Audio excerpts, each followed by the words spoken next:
Hi, it's Christina with the Sisyphean Journal. Today is May 9th. I don't have an anniversary for today, so inspired by a little, I hate to call it a conversation I've had with somebody calling him or herself anti-feminist on X, I want to, as a Christian, address Christian pro-lifers. And I know not all of you do this, but some of you do, and you're the ones I'm talking to. So, I am going to look at the Gospel of Luke, chapter 18, starting with the 9th verse. Now, we as Americans in the 21st century, we can't really relate to how a first century Jew would have seen a Pharisee and a tax collector.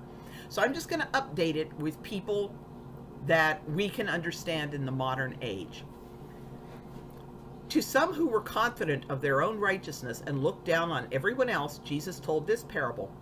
Two people went up to the temple to pray, one a pro-lifer and the other a post-abortive woman. The pro-lifer stood by himself and prayed, God, I thank you that I am not like other people, robbers, evildoers, adulterers, or even like that post-abortive woman. I fast twice a week and give a tenth of all I get. But the post-abortive woman stood at a distance. She would not even look up to heaven, but sorrowfully said, God, have mercy on me, a sinner. I tell you that this person, rather than the other, went home justified before God. For all who exalt themselves will be humbled, and all who humble themselves will be exalted. And, you know, the idea, first of all, we get judge not that you may not be judged. You have no idea what's happening in other people's lives, what's happening in other people's hearts, what they might have been taught from childhood, what their circumstances are. And this person was like, I gave the example of Marla Cardamone. Marla Cardamone was raped. She was pregnant through date rape. She already had a toddler at home. Marla's father was quadriplegic, and Marla was helping her mother take care of him. So these are the circumstances when Marla got pregnant.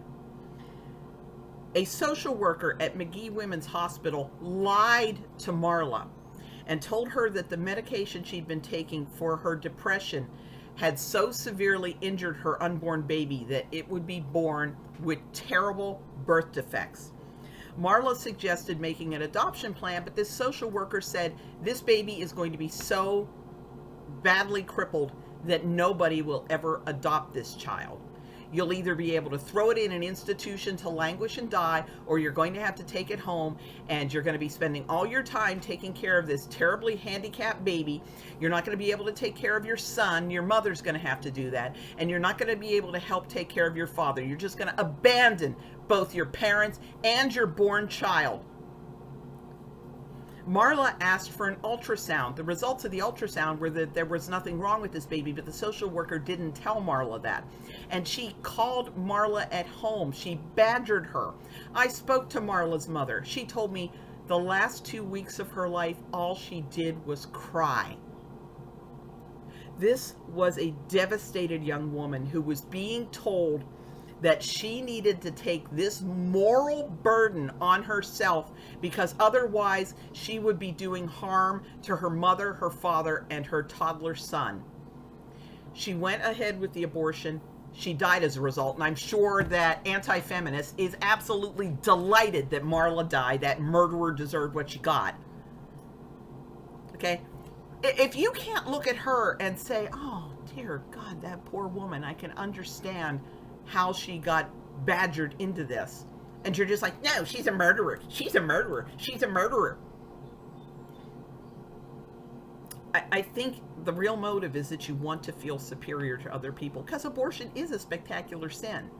It's hard to find something more egregiously sinful than abortion.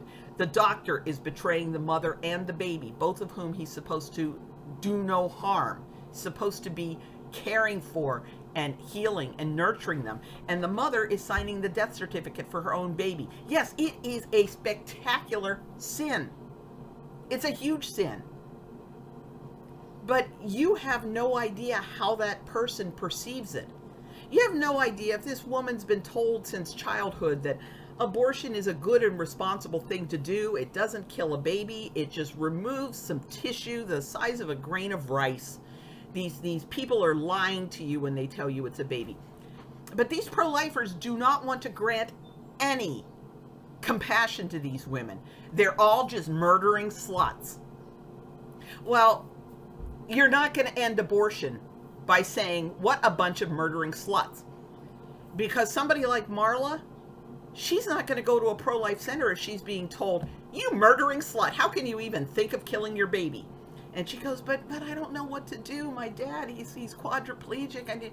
How dare you? That's no excuse for wanting to murder your baby, you slut. She's going to go to the pro-choicers thinking they're sympathetic. This attitude that all women who are even considering abortion are just a bunch of murdering sluts drives women straight into the arms of the abortion clinics. They're not going to want to go to a pro-life center because they've been taught that when they go there, they're going to be called murdering sluts.